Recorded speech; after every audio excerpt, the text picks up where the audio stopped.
All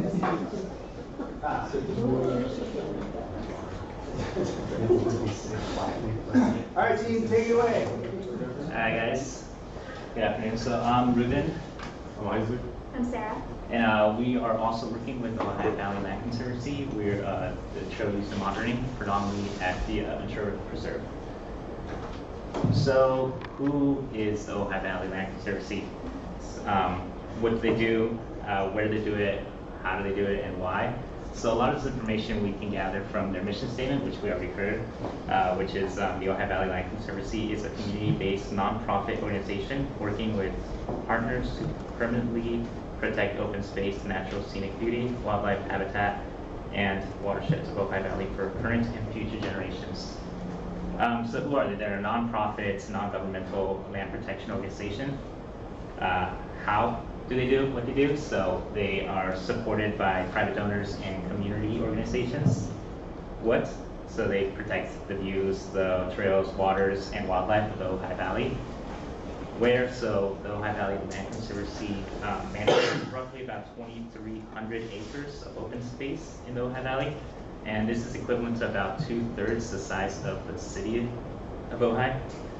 It also includes 2.4 of the 16 miles of the Ventura River, and most importantly, why. So I like that portion of their mission statement: to protect for current and future generations. So we've kind of revised our project from when we first started, and we decided from the original doing 3 different preserves to mainly focus on the Ventura River Preserve. So the Ventura River Preserve is about 1,500 acres of open space. It's in the western Ohio Valley, protects 3 miles of the Ventura River, and it's also adjacent to Los Padres National Forest and the Ventura River watershed. We chose this one predominantly because it's heavily used. It's one of the more heavily used preserves. It's easily accessible to the public, and there are 3 trailheads that we're going to be surveying. So the first one is here at Ovlcvis. That's going to be the furthest one south. Then we have the Ventura River, the Riverview trailhead, and last, the Oso trailhead. So all 3 of these are pretty accessible. The one at the lower bottom here does have a gate that generally closes at dusk, and they all have pretty ample parking space available for users to use. So these are 2 project partners that we're predominantly working with. So we're working with both Brian and Brandon. So Brian's executive director, and we've met with both of them at least once. Brian seemed more interested in the demographic analysis of trail users, like who's using it, why they're using it. And then when we went with Brandon, he was more interested in the survey methods themselves and how that could be implemented for future use of other students or volunteers to continue the work that we're doing. So I like drawing that same quote or a different portion of the mission statement. At the Ohio Valley Land Conservancy is a community-based nonprofit organization working with projects with partners to permanently protect open space. So our project plan. So we want to collect active and passive data on trail use and users. Who's using these trails, why are they using them, when are they using them, and also we want to design and implement a survey method that can be utilized for future volunteers and students so they can further the data collection and the inventory of these demographic differences. And we want to do it to help Brian and his team utilize their small resources. They are a nonprofit, so they don't have a whole lot of money, so we want to know where their fundraising efforts are best utilized.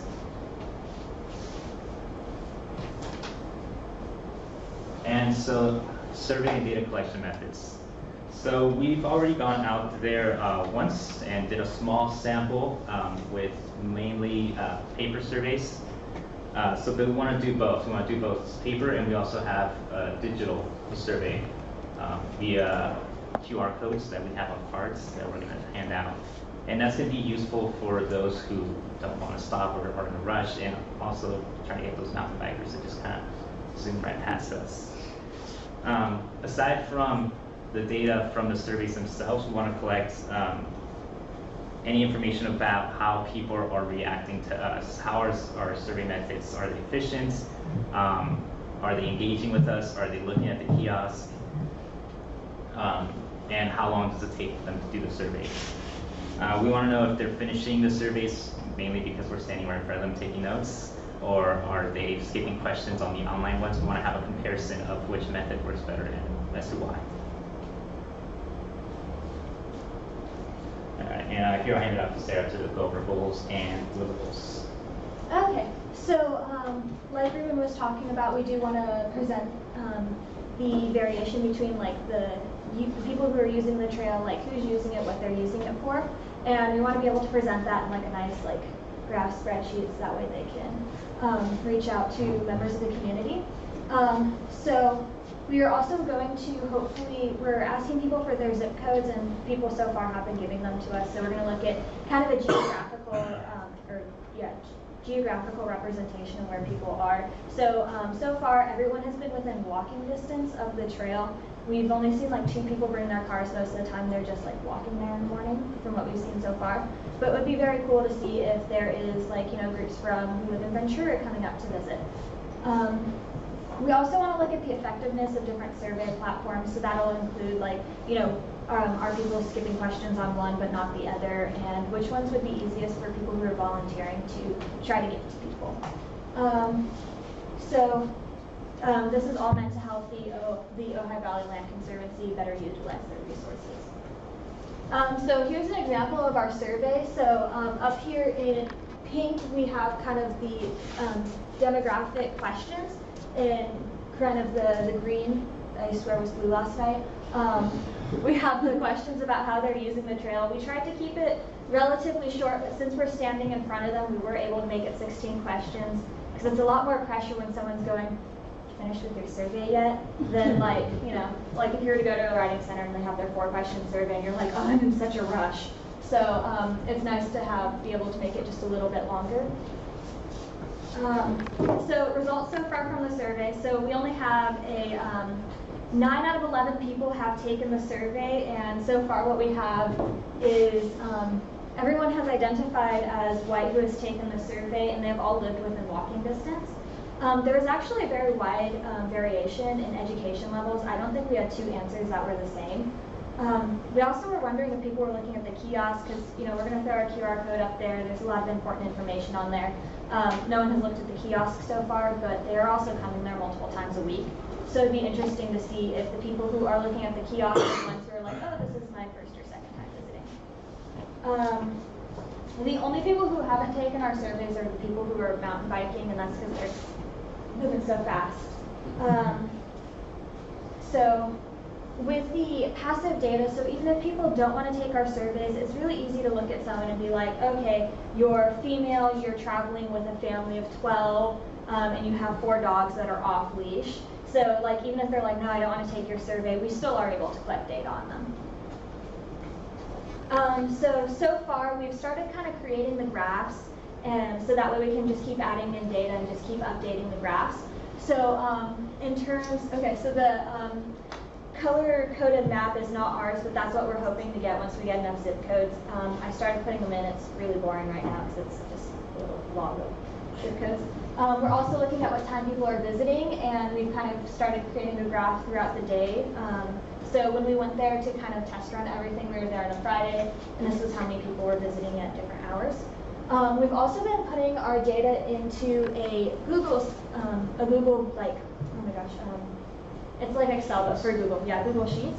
And the reason why we chose Google Sheets over Excel is because if anyone's volunteering and they want to keep doing this in the future, you can just share that shareable link with them, and they're able to input the data and it updates automatically, opposed to having an Excel sheet that might stay on someone's computer and kind of be, they update it but they don't send it back. So it's more easily accessible for everyone. Right, so additional observations we made on the first day of trial, majority of them did have dogs, most of which had off-leash dogs, and a couple people were concerned about that because off-leash dogs is an issue amongst people. So whether or not they were asking us to do something, they did mention it to us because we did say that we were in partnership with Ovlcvis. Many of the people when we got there were there prior to our first time lapse. So when we arrived at 8 o'clock, we saw about 4 or 5 cars there in the morning. So we're assuming they'll get there around 6 or so. And this is all due to the climate because it is in the autumn season. So we're looking forward to seeing more people as the temperature cools down. And around 11, like right before the afternoon, little to no people showed up due to the heat. So like right when it got really hot, hardly anybody showed up. So that's where we're taking these observations so that further in our next trials that we either arrive earlier or longer, we want to see how many people show up. And now that it's getting colder, we're looking for an increase. And like Sarah and Ruben said, a majority of them were part of Ojai, so they knew and were familiar with the trailheads. So for the future work, we're proposing to use the QR code. So we made it a lot simpler. Instead of paper trails or paper surveys, we want to see if they can use the QR code so it can be faster and efficient. So we want to promote that for the trailhead users. Another thing is that we want to expand our data collection to see more results throughout Ojai Meadows and Valley View Preserves. Another thing is we want to see that since this is a long-term project, we want to make sure that the volunteers that come and help, know and understand how it is to, coordinate the surveys and to collect data for us and for OVLC. And so that's what we're trying to do right now in the future is to explore ways to use the QR codes and to promote the online surveys. And I also want to add that we are working with the other Ojai Valley Conservancy group. I've been talking to Joe about putting the QR codes on some of the platforms that they're building for the fire recovery. Just therefore, some people generally when they're coming into the trail aren't really necessarily looking to stop, but once they're in there, they're more inclined to stop and take a survey for us, especially if they already have their phone out and using it for that. Yeah, another thing was that since people aren't looking at the kiosk, we want to see if we spread it out or at least make it more visual representative so that people can notice and see the QR code. That way they can at least try and take it a shot because when we're there on the day, nobody bothered to even check the map because I know there's a little box where they can see the maps of the trails, but they just kept on walking by. So that's another thing for the future. Cool, thanks guys. Yeah. Questions from the team? Yeah, I have a question for you guys. Can you guys go back to the slide with the questions you would ask on the survey? So, did the people who took this survey have any questions for you about the intention of your question? For example, what do you consider your use of the trail to be? Did they ask you what you were intending? Or for clarification on the question? So we had a lot of multiple choice answers below these. We had a lot of multiple choice answers and another option. So for primary use of the trail would be we did exercise, recreation, spending time with your family, and for primary, I believe it was activities on the trail. We had photography, mountain biking, hiking, that kind of stuff. So it was mostly multiple choice. Most people that came up to us were already familiar with the Ojai Valley Conservancy, and they generally just had comments about different, activities or issues they've had with either between bikers and horseback riders and stuff like that. But for the most part, they weren't really asking us what our intention was. They just knew that we were trying to collect general data to help you guys. And did any mountain bikers stop? We had 2 mountain bikers, and no, they said at that One point. of them smiled at me. Yeah. He was like, I was like. We didn't have the QR codes yet at that point when we were just piloting, trying to see how it works. So we didn't want to try to stop them and take a 15 to 60-minute question survey. But I figured once we have the QR codes, maybe someone of us can run and start and try to catch them. But most of them aren't parking there. They're just driving right in. Are they driving in? Sorry, so they're riding in. Right. So the bikers, you couldn't just stick it in their windshield. No, Thought about that. yeah. Question from? You can get another mountain bike and chase it Yeah, down. we thought about it. We don't have the budget for a new mountain bike. Chase them on an old beach cruiser, yeah.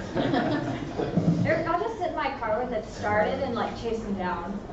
I figured right where the trailhead actually starts, where kind of bottlenecks, would be a good spot to try to just hand them the QR code real quick. But like I said, since we didn't have them, we just didn't bother like stopping them until they seemed like they were in a hurry. So a couple things, so I can print those for you. Oh, we already have a couple. I had like from a previous thing I had done, I had codes that I could use. Yeah. And the other thing is, so especially thinking long term about how to set up the data entry portal for you and volunteers to use. You can set up Google Forms to input data directly into a spreadsheet. Yeah. As opposed to entering directly into the spreadsheet itself. We have that. The only time we're entering it is from the physical copies. So I've already set up the Google form to automatically enter it into a Google sheet. And you could, when you're entering the data, you can enter it through the sheet also. Yeah. Like just add on to that same sheet. I'll have to make my data then. It helps, especially thinking about putting it out to future volunteers. Excel is great for many things with that format, but one of the things it's also really great for is accidentally deleting data. And so if you're only doing data entry with the form, you hedge against someone accidentally screwing up existing data. Cool. Anything else? One guy we met, his favorite thing to do on the trail was sit on the river and play trumpet. Oh, that's He was cool. my favorite person to talk to. It was amazing. Yeah. Oh, It was see literally that just guy. cards and hung out there. Cool. All right. Thanks, Steve.